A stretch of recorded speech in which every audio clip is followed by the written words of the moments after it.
Hello everyone, and welcome to Season 2 of Don't Ignore the Elephant, the podcast where we talk about the stuff that no one else will. Literally, the elephants in the room. Now, since the last series, a lot has happened. If you follow me, you'll know that my mum was diagnosed with metastatic bone cancer just 6 months ago. Before she started chemotherapy, I interviewed her for the podcast. I wanted to talk about the lessons we've learned as a mother and daughter who've both had cancer.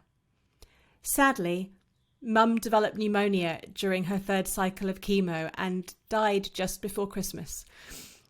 And I had to think long and hard about sharing her interview, but I know Mum would have wanted me to. So thank you for indulging me with this legacy listen.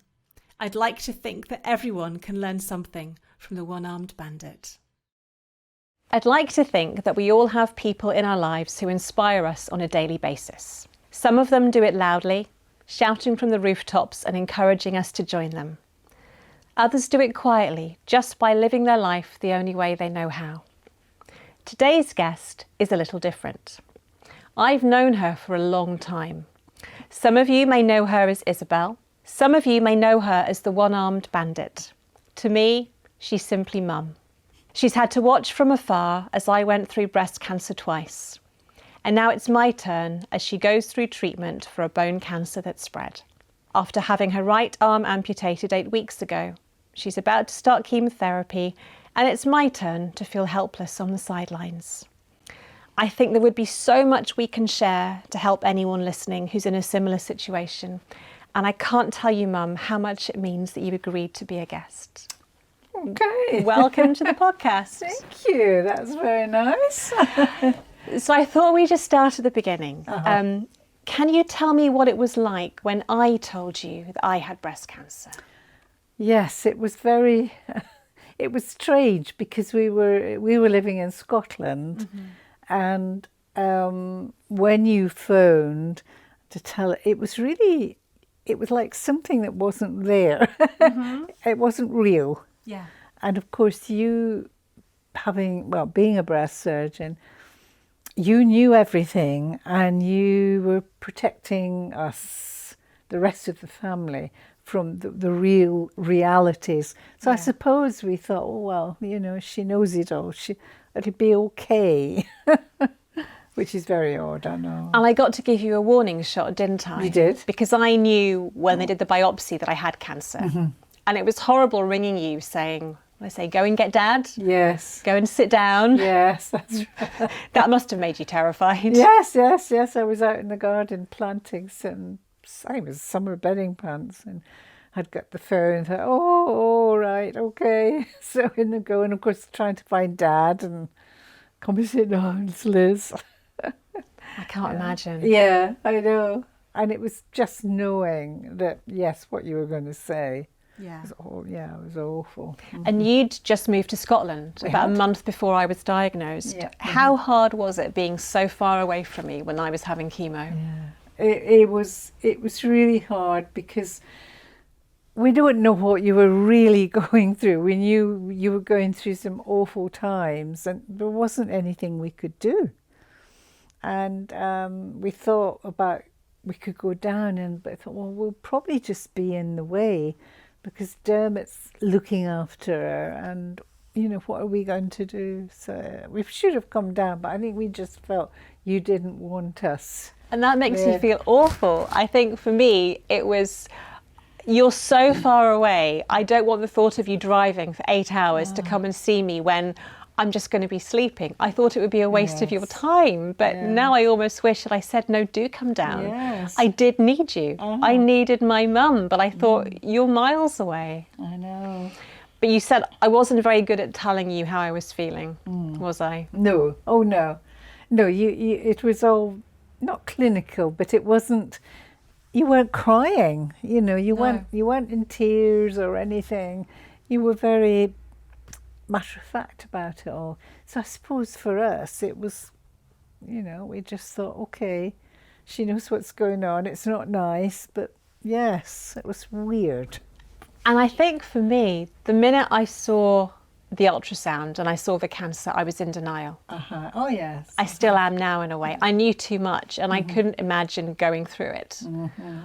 And there was wanting to protect you. I remembered I'd ring you up and I wanted to tell you just how awful I felt, but I thought, I'm home alone and Dad can give you a hug, but if we cry on the phone, there's no one to look after me, so I just won't tell anybody. And it was... Yes. There's no rules on how to do with cancer. I don't think there is. No, I think everyone is different. We're all different. How we approach things, and how things affect us. I think one of the hardest things for me was to ring you up and tell you over the phone, not being able to do it face to face. Yes. And it seems like I have a knack of getting you whenever you're gardening and putting plants in. Because the next time I gave you bad news was when I finished chemo. And I thought it was all clear, but they said, no, it's grown and it's in your lymph nodes. And that was an awful phone call. Yeah. Yes, it was. Was that around about, it was Christmas Yeah, time? it was the 23rd of December. I thought, oh my goodness, The guilt of I'd ruined everybody's Christmas. Oh. I can't tell you, but I have to tell you. And again, you're so far away. It was... But Christmas, I think we were coming down. We came down, I'm sure. But it was just, you think, oh, no. So it didn't bother us, ruining Christmas. Never bothered us at all. It was just, oh, no, this poor guy, my daughter. And then 2 years later, it came back. It did, yes, it did. Was that harder to deal with? Yeah, I think it was a bit scary, but it sounded as though it was going to be treatable. Yeah. So I think that made a difference in a way. I think, although it was treatable, there was a much greater risk of it coming back in the future. Yeah. And I wanted to protect you and Dermot from that knowledge. You Yes. didn't need to know what I knew, but it again so hard to protect you, but also protect myself from what I'm feeling. That's true. Yes, that's right. That's just how you coped with it, how you dealt with it, isn't it? It must have driven you mad at times. Oh, absolutely. Indeed. And was it, I guess, for any woman out there who's got a child going through a similar situation, someone your child is having cancer, is there any words of advice you could give them? Oh.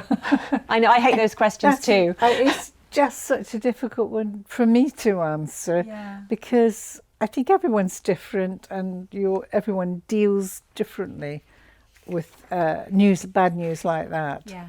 But it's just about being there and soaking up all that's coming at you and just trying to be strong, I think, as you can. But it's upsetting. It's very upsetting. Did you ever wish you were in my place? Oh, yes. That's the first thing you think of. Really? Should be me going through all this, Yeah. Yeah, indeed. Going to bed at night and kind of silently screaming, it should be me. Yeah. I couldn't imagine, and then now I can. Because we've kind of come full circle, haven't we? We have indeed. Now it's your turn to be the patient with cancer. Exactly. Can you tell us all how you found out? What happened? Oh, I'd been gardening, as we do. It's always the gardening, It's isn't always it? the gardening. It's dangerous. And afterwards, I had my arms had a swelling. Yeah. And it was quite sore to reach out, pick up a cup of tea, but I thought I just sprained a muscle or something. When I was in the garden. So I just ignored it, just be fine. And then you take the ibuprofen, don't you, and the paracetamol. And then this other lump appeared, and it was kind of a rounded thing. I thought, oh, where's that come from? And anyway, we were here, and I showed it to you, and everyone seemed to think it was a muscle rupture or a ligament rupture, because it was kind of sore. So I went off to see the GP, and he had a look, and he kind of wheeled his chair back and he had a look, and so he referred me to the orthopaedic clinic. But in the meantime, Dad and I had gone into town, and we were going into a cafe, and I turned the handle of the door, and I felt and heard this almighty crack. Ow. Oh, oh, and I just couldn't move it. I couldn't bend or anything. It was so excruciatingly painful. And we went to A&E. We did. You took me to A&E, and we had the X-ray, and they didn't seem to think there was anything. No, they thought you probably had pulled a muscle. Yeah, they didn't think it was a break. And then, of course, you got a phone call. I think we all got. Did we all get the phone call? Yeah. Saying actually, did they tell me that? No, we were going to be seen in the fracture clinic a week later, in the shoulder clinic a week later. That was it. Indeed, we were referred. So you'd had a week of swearing at home Yes. in a sling. Yes. I learnt words I didn't know existed. Yeah, I know, because it was so painful. And it's your right arm, it's the Yes. arm that you use. So Indeed. That's right, because we went then to the appointment was brought forward, and we went to the orthopaedic clinic. yeah. And they said, oh, so you've got this spiral fracture. I thought, oh, that's interesting, and got a bit nearer to the Computer screen. Thought, oh, yeah. He says, and we associate that with cancer. And I thought, oh, I wasn't expecting that. And it was really like, really? So they set me up with the MRI, PET scan, bloods. It's always bloods, always bloods. They always want your blood. And that was on that same day. Yep.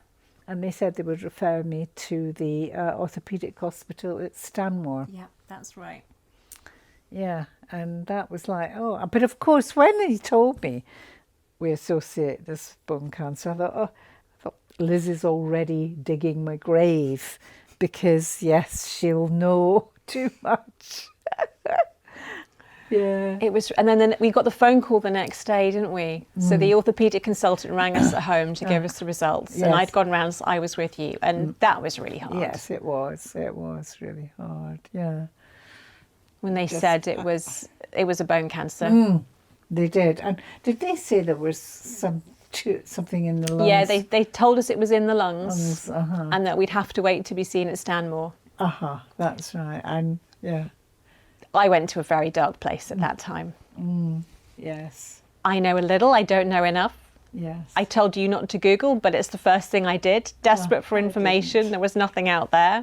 I didn't want to know anything. And I think listeners may expect that you've got me as your daughter. I've been through chemo, I've had cancer, I'm a cancer surgeon. Yes. I'm the perfect person to look after you. Yeah. But I made some mistakes, didn't I? You did. Yes, you certainly had me in my grave earlier than I'd hoped. I didn't realise you were picking that up from what I was saying, because I was trying to be so calm and kind of prepare my brother that you might not be here at Christmas, but because I just thought, oh my goodness, we didn't know how bad it was. And I had no idea you were thinking, bloody hell. I know somebody who'd written a book about dying and this and that. Oh my God. She's mucked it up. I rang the local hospice because you're in so did? much pain. I thought the palliative care team can come and help with your pain control, because paracetamol isn't touching it. I now know you thought, I really will be dead by Christmas. That's right. That's so true. It's so hard dealing with someone else. Yeah. You know what you want, Yeah. but I didn't actually ask you what you wanted. I just talked at you. Yes. And yeah. It was a really difficult time waiting for that appointment. Actually, we had a biopsy done first. Yeah. Well, that was the thing. I went into the room, and this lovely young lassie said, have you ever had a biopsy before? And I said, no. And she says, oh, how exciting. What? You must be so excited to have your first biopsy. That's awful. Actually, I'm not. It was so funny. Someone's going to stick a bloody great needle in my arm. I know. I know. So, yeah, but they were lovely. They were all very, very nice, and took all this thing. They took 5 chunks of my tumour, as it was then. Yeah. And I think those first weeks were pretty hard waiting to find out. And for me, I hated being out of control. Dermot said he felt impotent when I was having chemo, and I know how he felt because I'm a doctor. I can't make you better. No. I'm watching you in pain with a broken arm, swearing like a trooper. I can't fix it. And it's rare. Yeah. There wasn't anything to Google because there were so few. And honestly, I thought it would be my cancer coming back. I never thought I'd bury either of my parents because my cancer was going to kill me. And it was suddenly that, no one prepares you for your parents dying, and I don't want to think about it. And it was so stirring up what I've been through, what I might be through, and how do I keep that from you? Because you didn't know all of that inside my head. But then we saw the surgeon, didn't we? We did indeed. Yes, he was amazing, wasn't he? He Stanmore, was just the surgeon. It was an hour, was it about an hour consultation, just looking at me. And of course he was telling me things which I just really went in one ear and out the other, because I knew you and my dad were there to pick all the things up. But he gave us hope, didn't he? Yeah. And that was the best thing. And he went through the options of the arm, from doing nothing to, I think it was radiotherapy. Yeah. And then having surgery on the arm to remove all the tumour, but no guarantee that the hands, there would be nerve damage, so you wouldn't have much use in your hands. Yeah. So, and of course, then the last one was amputation. And I had just thought, well, I think that one about where you can keep your arm, that sounds okay. And when we came home, that was kind of, we talked about that, didn't we? It was the risk of it coming back locally and how much do you put up with. And I felt, I guess, from the minute you broke your arm, I had a feeling that you'd need an amputation. Oh, God. But I didn't want you to know that. And I felt sick at the thought of my own mum having to decide to have her dominant arm removed. Yeah. But I knew that's where we would end up. And it was awful to see you come to that decision, even though I knew it was the right thing. Yeah.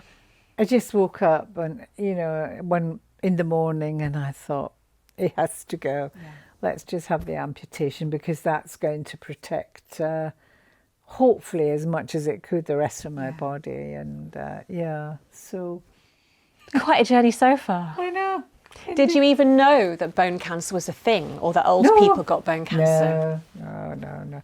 You hear about children, sadly, who have it and who die, but it's not in the news. It's not in the media. Things like that. Doesn't really, no awareness. No. Is there? And compared to breast cancer, it's everywhere. Oh, yes. There's always someone famous. It's always in the media. October, it's pink bras as far as the eye can see. Yeah. But what is it like knowing that you have such a rare cancer? I mean, there's less than 200 cases a year of osteosarcoma. How does it feel knowing that what you have is so rare? Well, I feel very special. Come on. If we're going to have a cancer, let's make it a really good one. That it hasn't really affected me or bothered me, and really, it's just. I think the fact, obviously, he said, it's the fast growing. Yeah. And that's kind of scary. Yeah. And of course, it had gone into my lungs, and at that time, it was just a couple of spots. That she said, and that was okay. So, I went off. We had more MRIs and more bloods. They just want to keep sticking you through scanners, don't they? Honestly, I know. But now you were a nurse, weren't you, when you first met Dad? Yep. And Dad was a GP and a surgeon, and I'm a surgeon, and my husband's a surgeon. Kind of the NHS runs in our veins. It doesn't always get the respect it deserves. No, I know it doesn't. How do you feel about the NHS now you've been a patient as well as a member of staff? Well, it was excellent from start to going on. I was going to say start to finish, but it's not quite finished yet. Everybody has been absolutely amazing. I mean, people are friendly. Some of them have got a nice sense of humour. And been brilliant, absolutely. You can't fault them in any way. And you've had 3 hospitals, so you're about to start chemotherapy in Addenbrooke's, aren't you? And I was amazed at how kind all the doctors have been about focusing on you. Yes. And what you need and what's important for your life, rather than doctors like me in the past that might have said, you'll have this operation and this treatment and this chemo done. it's been completely about you and what you want. And that's been so lovely for me to learn, to see. Oh gosh, yes, absolutely. And even, you know, say the GP practice, and they've been brilliant as well. It's like a load of people have just swept you up when they're looking after you. Oh gosh, yes. Telling me to back off, which is probably a good thing. Exactly. Now, before your operation, you called yourself the one-armed bandit, the soon-to-be one-armed bandit on Twitter. And now you've added that you're a swashbuckling chemo granny. And you're gaining followers by the hour. It's amazing. You've created this lovely little corner on social media where people really care for each other, and it's incredible. I also get a lot of men, single men, who are all into love or whatever, so they have to get blocked. You don't like the attention from the toy boys. Yeah, so Welcome to my numbers world. are maybe not that high because they keep blocking all these men. I've got to ask, why did you decide to tell Twitter you were going to have your arm amputated when you're normally quite a private person? Yes. Well. It turned out this was the time where the media were obsessed with Boris and resigning, and everybody was all the talk. So for people who aren't in the UK listeners, Boris was our Prime Minister. This is in the summer of 2022. That's right. And everybody was going on and on, and you just couldn't even look at the news. And so I thought, right, and I just wrote on Twitter, "Dear Boris, I'm having my arm amputated to protect the rest of my body. Why don't you resign to protect the country?" And what happened the next day? He resigned.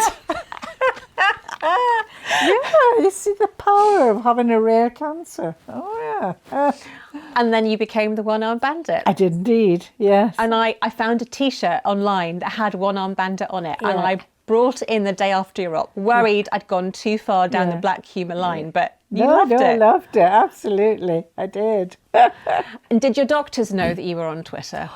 Yes. Just before, on the day of the op, when I saw the surgeon, I don't know if I'm allowed to say his name or not. Yeah, Mr. Bayliss. Mr. Bayliss. Yeah. And he was just talking through, and he said that his wife had been following me on Twitter, and I said, "Oh dear." I thought, I'm in trouble now. But he did actually say it was nice to hear what someone was thinking, about what was wrong with them and that. So that was okay. And then what happened on the day after your surgery? Yes, when I was moved up to the ward, the chief executive of the hospital came, and I thought, oh no, you're really in trouble now. I'm really in trouble now. But of course, he was just the same. He said he had enjoyed reading them, and perhaps he could do something in the future. Yeah. So it was really... And he even topped up your water, didn't he? Of course he did. Chief executive of Stanmore. I couldn't. That was just, Now, one thing I have to talk about that you are becoming famous for on Twitter is how to be more Isobel. What's all that about? I have no idea. I think it was to do with a chip butty. That's right. Yes, because it was after the operation, I was put in a recovery ward, and as I came, I was quite all right. I was awake and everything, and started to feel quite hungry, and thought, oh, I could just eat a chip butty. And then the doctor who was there, I said, oh no, this patient's had general anaesthetic. She can't have anything to eat. Oh no. That's not fair. No. And then when we got back from seeing the consultant, the first time, it was a long drive. It's a good 5-6 hour drive, both too knackered to cook. Yeah. And you'd had... We had a chip butty and a Magnum ice cream. Perfect supper, carbs and carbs. And didn't you put that on Twitter? And one of your followers said, yes, be more Isobel. This is the perfect dinner. We should all be more Isobel. Exactly. But that's led to some confusion with your American followers. Oh, yes, because they didn't know what a chip butty was. How could they not know what a chip butty is? It's funny because I suddenly, I honestly had a conversation on Twitter before I went to sleep and I suddenly thought, oh, hang on, they call chips, crisps are chips to them, Yes. and their chips are fries. That's right. So I had to wake up back on Twitter and say, we say chips, you say fries. And then you had to explain what brown sauce is. Oh my God. And then, was that when we did the Marmite? Yes, or was someone trying else? to explain Marmite. So I had to take a picture of Marmite and send it to her. Now, speaking of Marmite, you have a rather unique sandwich filling. Absolutely. Which I would never have because I don't like cheese. But I can you know. just share with the listeners what Isabel's favourite sandwich is? Yeah. A slice of toast with some cheese, butter first, of course, and then the slices of cheese, and on top of that, banana, slices of banana, and then some Marmite, which I've just kind of put in the microwave just for 2 or 3 seconds, and then you can just pour it over, and that's the banana. And That's the sandwich of choice. It is myself. Let me know if you like it. Now, you're now an ambassador for Sarcoma UK, and you're helping Bone Cancer Research Trust with their Baking Week in October. Yep. How does it feel to be able to help raise awareness? Well, I think it's very important.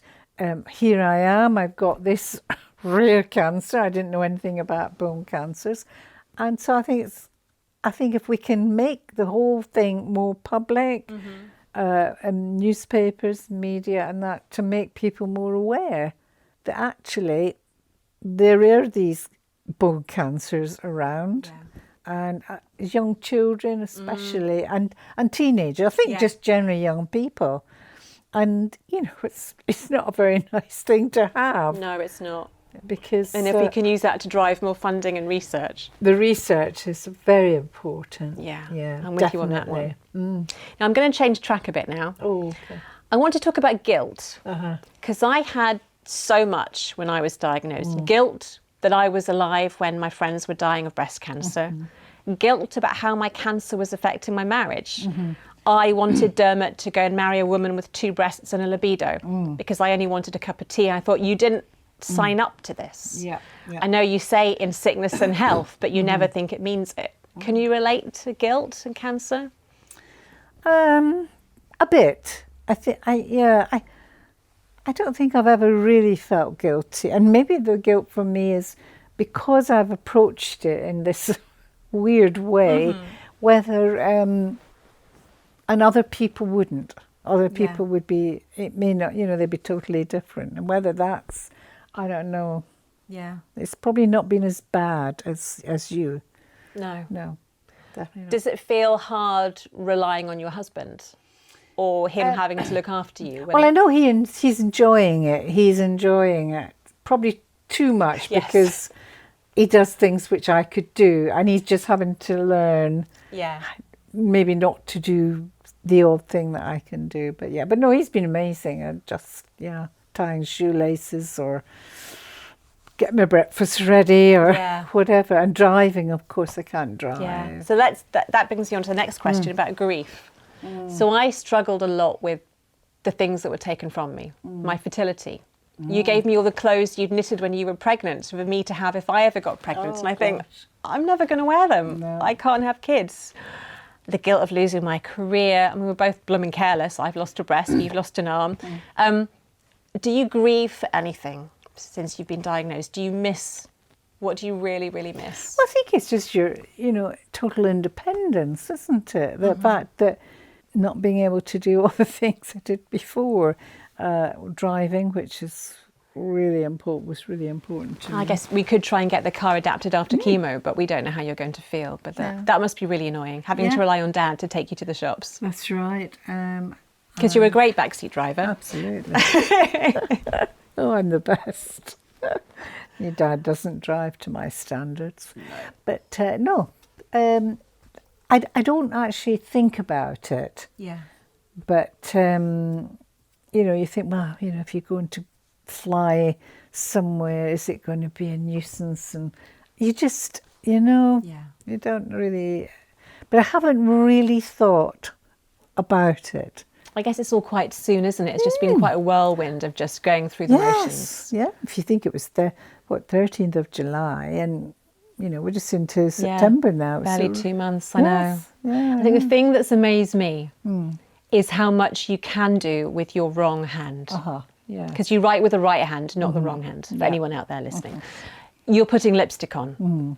And I've had followers on Instagram sending me videos of them putting on lipstick with the wrong hand. And the hardest bit is getting the top off. That's having to put it in my teeth. Yes. And you're putting on a necklace and your earrings with your left hand. Tricky, yes. It's amazing, these little things that you're doing. And because they take a long time, whereas Yeah. before you could just do them so quickly. But yeah, they just take a long time. Having that patience to carry on. Go in my ear. Go on. You've then got to put the back on. Yes. And by the time you've picked the back up, the earrings falling out. Oh. I can't, but you always look so well turned out, so put together. You've never, I spent half my life in muddy dog walking clothes, but you're always so stylish. And I love that about you with the matching lippy. It's like, this is my goals. I'm going to be more Isobel. Well, you are. I'm getting there. You're very stylish. But I wanted to ask, this is coming a bit left field, what's it like having a daughter who talks about elephants? You can't have many friends whose daughters want to talk so openly about sex and death to 250,000 people.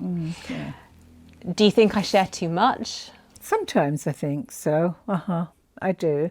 But then I think, well, this is what she does, and it's obviously lots of people appreciate everything that you're writing or talking about, and so it's probably okay. But sometimes, yeah. I think for me it's hard once I start opening, a bit like Pandora's box. You want to let a little bit of it out, and then you think, people can read anything about me. It's like, well, no, it's still your private life. Yes, and it's really hard. Your personal, private, to remember where the lines are. Yes, indeed, yes. Now, this will sound like I'm fishing for compliments, but okay. Are you proud of me? And I know that sounds awful. I should say that again, shouldn't I? But you are. Oh, yeah, absolutely.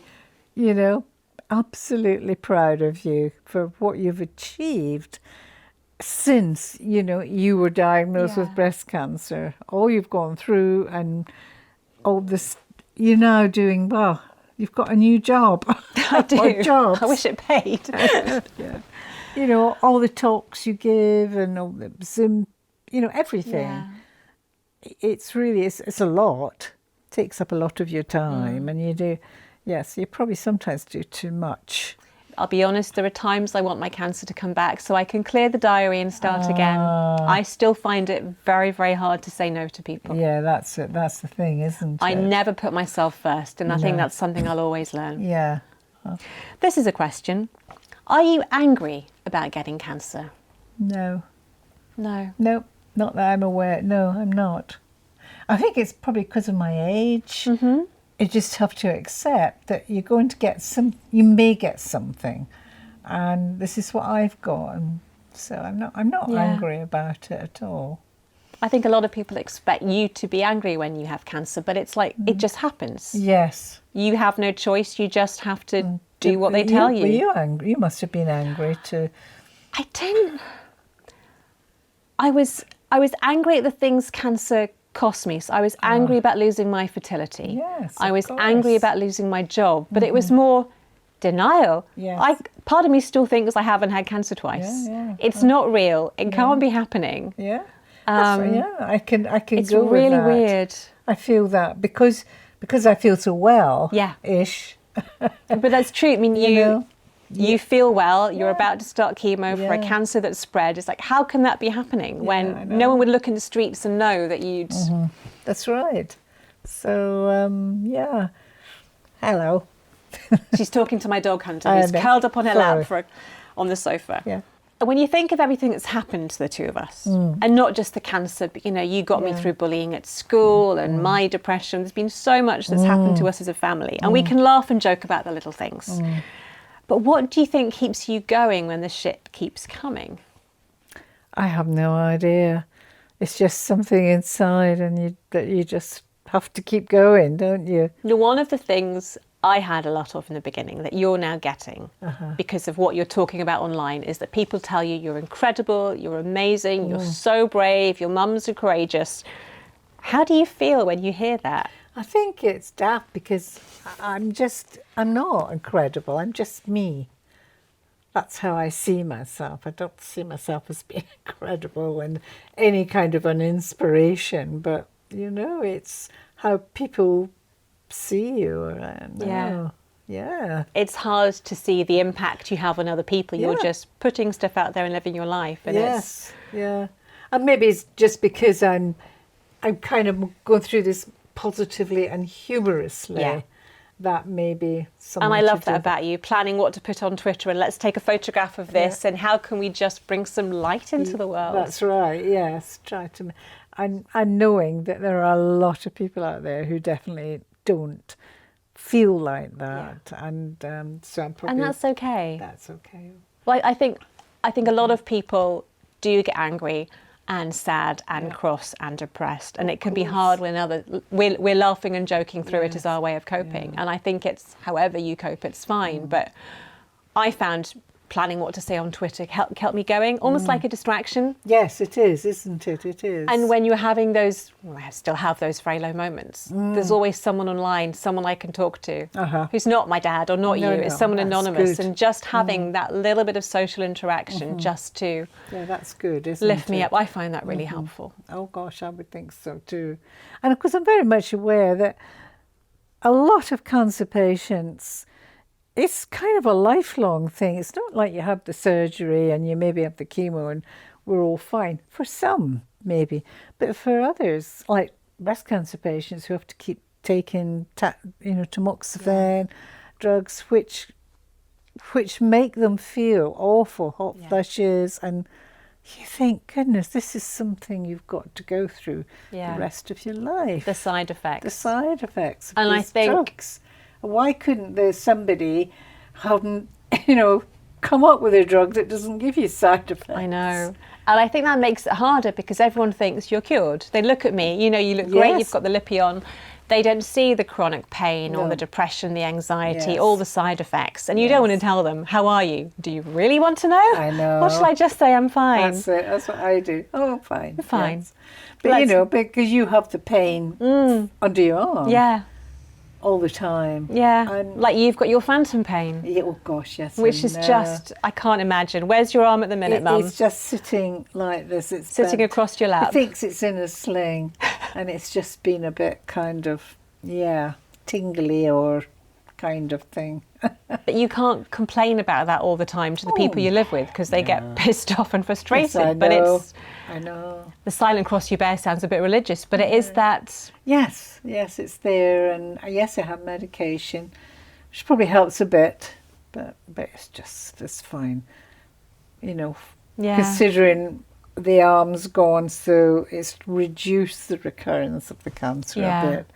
That's fine. You don't realise it's not just an operation, it's everything that comes after it. Indeed, that's it. That's exactly right, isn't it? Now, we talk a lot. Well, I probably talk too much. Yes. I like talking. Yes, that's right. And I'm sure I told you things you weren't ready to hear. And I remember in the car, actually, when we'd heard the news, I was driving you home and said, I'm not going to talk. I'll wait for you to ask me questions. 5 minutes later, rambling off again, this and this and this and this. But I think it's important that you can talk as a family. Oh, yes. Even if it's to tell your daughter to shut up. Yes. No, I think it is important to be open and honest with the family about everything that you can. And I'm still learning to do that. Yes. But I think it can be really hard to tell the people close to you how you feel. Yeah. Oh, I think so. And I think what I'm just thinking now, you went off to university and really never came back. No. So I suppose I didn't really know you quite as well. No. It's like if you'd stayed in the area and were in and out all the time.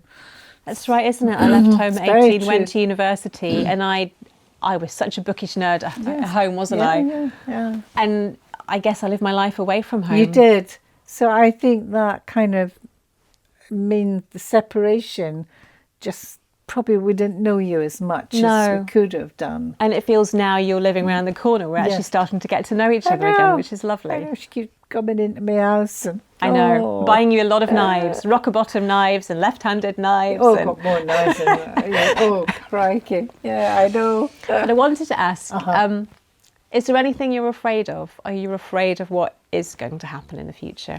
At the minute, not really. I think about it But I just want to see how I'm going to get on with the chemo. Yeah.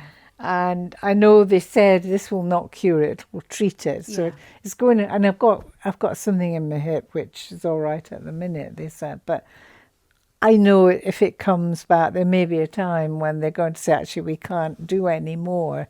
Yeah. That will be horrible, but I think I'll know it's coming. Yeah, that makes sense. I'll just have to, deal with that. I guess that's the kind of thought you put in a box to not think about until the time is until there. It happens. But almost like acknowledging that elephant in the room. Yes. You're going to die before you should. Yes, that's right. And we can, doing your wills and all the kind of boring death admin that you never do with parents. But it's hard. It seems quite real. I know when Dermot always thought he would die before me. Okay. He said, no, my breast cancer could come back. Yes. I might not be here in 3 years. Can we please do our wills? No. And it's like, no, we have to talk about this. It's important. Indeed, it is. It really is important, yes, to sort out, what's going to happen afterwards, to make sure people are not left with, problems like Dermot was when... I know, probate and things. When your dad... And not trusting Dad to spend all your money on something silly. I know. We need to make sure it goes to the right people. Indeed, we Where do I sign up? I don't got any money, but if I did... I know. Now, I've saved the hardest question to the end. Okay. You are Isobel. I am. You couldn't be more Isobel if you tried. Right. But if you were only allowed one, what would you pick? A chip butty or a Magnum ice cream? Oh, a chip butty. White or brown bread? Oh, brown. Healthier. Healthy? Really? Yes. Butter? Oh, absolutely. And ketchup or brown sauce? Oh, ketchup. There we go. Be more Isobel. And listeners, I want you to tell me which would you pick. And if it's a Magnum, we need to know the flavour. What's your favourite flavour of Magnum? They do a double choc one, Ooh. which is rather nice. And there is a kind of a raspberry one. Uh-huh. Yeah. I'll make a note. Other than that, I'll eat anything. Now, before you go, I want to talk about joy. And not our friend Joy, but actual physical joy. Yeah. I started a jar of joy, as you know, when my cancer had grown during chemo. And every time something good happened, I'd put a card and put it in the jar. And we have one for the podcast. We're about to start it for season 2. So listeners can send in little things that have made them happy. Okay. And now it's your turn. Is it my turn? Yes. Well, the reason, my happy thing is that last night it bucketed with rain. We've not had rain for months. The clouds have gone by, the black clouds have gone by, and they just sailed past. Even Bury St Edmunds had rain, and we didn't. But last night, it really threw it down. So how joyful was that for me? That is definitely going in the jar. Excellent. Thank you so much, Mum. I'm going to give you a hug. You've been incredible. Pleasure. Thank you. You're allowed to give me a hug. Yes. Crikey. I'm a bit emotional after listening to it again. I don't know about you, but I've been laughing and crying. I've nearly run out of hankies. It's made me remember what an amazing woman she was. If you'd like to donate to Mum's special fund with Bone Cancer Research Trust, I'll put the link in the show notes. And there'll also be a list of organisations there that have helped me cope with her loss. I had no idea that grief was this all-consuming. I'd love to know what you thought of this very special episode. Was it the right thing for me to share Mum with you all? She meant so much to me, and I know she meant so much to people who followed her online. I'd like to ask you all to keep an eye out on social media, as I will be issuing a series of one-armed bandit challenges wearing Mum's special t-shirt as I find out how hard it is to get ready with only my left hand. But for now, let's all go out there and be more Isobel. Anyone for a chip butty?